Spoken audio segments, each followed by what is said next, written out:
I appreciate that some people are fascinated by weird fly-by-night internet companies offering you the reputation scores of your neighbors, but this gets really intrusive when you start prying into people's pasts. So for the millionth time, can you please stop pointing out that in the 1970s I was profiled in teen heartthrob magazine Tiger Beat? That was when I was young. I needed the money. I was working my way through college. Don't judge me.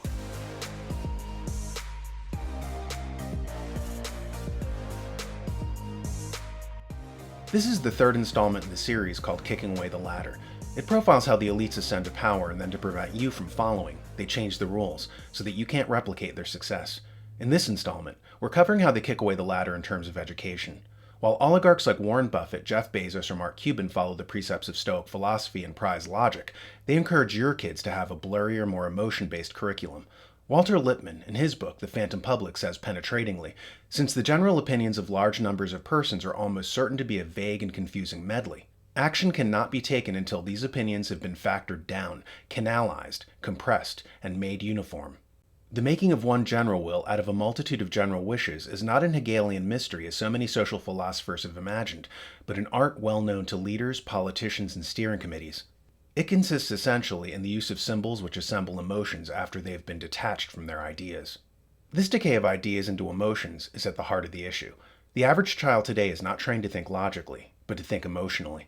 As Cicero said, the education of a free man consists in teaching him how to think, whereas the education of a slave consists in teaching him what to think.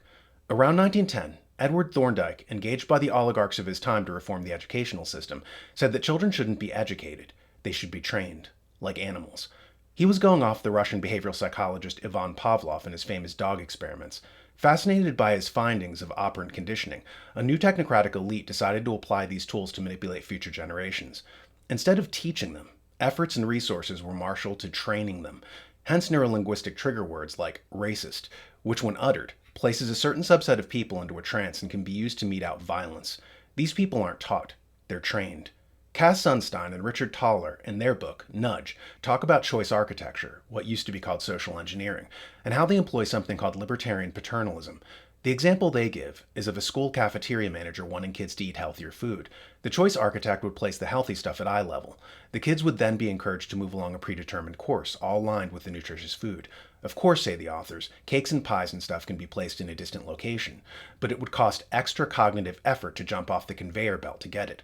Likewise with the education system.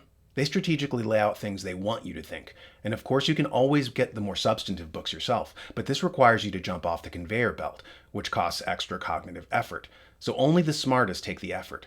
The whole public school system has kind of decayed into a sort of annoying autocorrect program. You try to type one thing, and the algorithm attempts to correct you, almost always botching your sentence. The school, the media, the political system, they're all set on autocorrect. If you almost have an original thought, the programming will swoop in to shepherd you back to the conveyor belt. Pronouns are the latest autocorrect. Notice how leftists always correct you. Even if you pointed out to them that they only have these convictions because of training, they wouldn't be able to break the conditioning. It's incredibly hard to argue someone out of something that they weren't argued into. From the time they were small children, they weren't taught how to think, but rather they were taught what to think. This is why the wealthy pull their kids out of these schools and send them to places like Waldorf schools, where electronics are disallowed. People like Steve Jobs and Bill Gates have famously said that they limit their own kids' access to the internet and social media. They want their kids trained in Stoic philosophy and critical thinking. This was, as William Rosen calls it, the training system for leadership in the Roman Empire. The elites are rearing their kids to be leaders, and your kids to be followers. Another way they kick away the ladder is by demanding exclusivity for places like Harvard or Yale, while telling the rest of society not to be selective with who it lets in. So while you would be arrested for trespassing on Harvard's grounds without being a student there, the faculty of Harvard teaches its students that America should have open borders and not care about who enters its territory. So you have this cognitive disconnect, whereby the most elitist and exclusive institutions in the country are reserving the right to be selective about their admissions, while telling the business community and government that it shouldn't be selective about who they allow into their institutions. This is one more way that they maintain quality control for their class, while torching quality control for yours.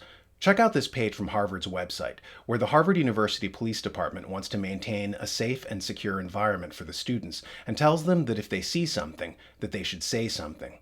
Consider this success story. A staff member contacted HUPD reporting an unaffiliated person at the Langdell Library using a computer workstation. Upon arrival, officers located the individual who was given a no trespass warning earlier in the day. The individual was placed under arrest for trespassing. Placed under arrest for trespassing? Interesting. So they believe that for their institution, if you have no legal authorization to be there, you ought to be detained and escorted out. For the safety of their students, no less. Interesting how your children have no right to safety and security, but theirs do. How people in your communities illegally shouldn't be detained and escorted out. But for the children of the upper classes, well, of course, the rules are different. They're the heirs of the oligarchy, and you're just serfs. Yet another way that they kick away the ladder. Before you is a moral puzzle. If you push this button, something advantageous will happen for you. But be warned, if you do, a pompous elitist who you do not know and who you will never meet will be heckled mercilessly. The choice is yours. Choose wisely.